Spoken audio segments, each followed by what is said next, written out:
So you see, I have this aunt, her name is Ethel. She's 91 years old and she lives in England. And every year for Christmas, and sometimes at random times of the year as well, she sends me boxes of homemade cookies. I don't want them, but I mean, she's old and sweet, so I don't tell her not to send them.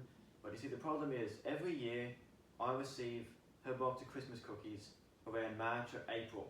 And the reason for that is because they're being sent to me through Royal Mail, which, as you may know, is the postal service in the United Kingdom, which is the country that's 200 years behind on technology in some ways. Because I'm pretty sure that they don't ship their things the way that other companies do. They don't fly them with drones, that's for sure. Amazon uses drones. Well, these guys, they use horses and carriages.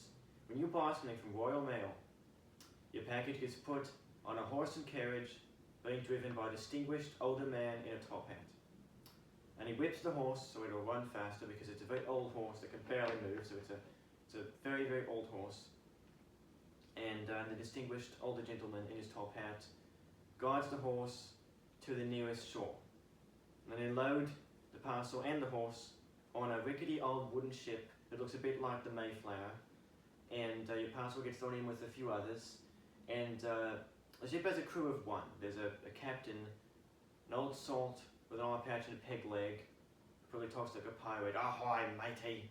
And the old salt, he desperately tries to steer the ship through stormy weather, through choppy waters, to wherever it's going. So in my case, he tries to get to Australia. Usually the ship sinks halfway there, and when it doesn't, miraculously manages to get there to me about 3 months after it was sent. So that is why I do not like Royal Mail. It is the slowest postal service in the world. If you live in any country outside of the United Kingdom, if you live in the United States or Canada or Australia or anywhere, and you want to buy something online, and it's coming from England, don't buy it. And if you have any relatives who want to send you things and they live there, tell them not to send you things, because it'll take friggin' years. And so I get boxes of moldy cookies. Sometimes it's dust. Sometimes I open the box and the cookies are dust because they've been there for so long in that box on the way to me. One time I bought some Marmite on Amazon that came from England because there was no Vegemite, and I live on Vegemite. I'm an Australian, we all live on Vegemite, but there was a shortage, so I couldn't find any.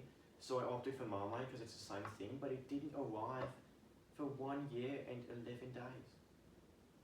376 days for Marmite! And that is why I don't like Royal Mail.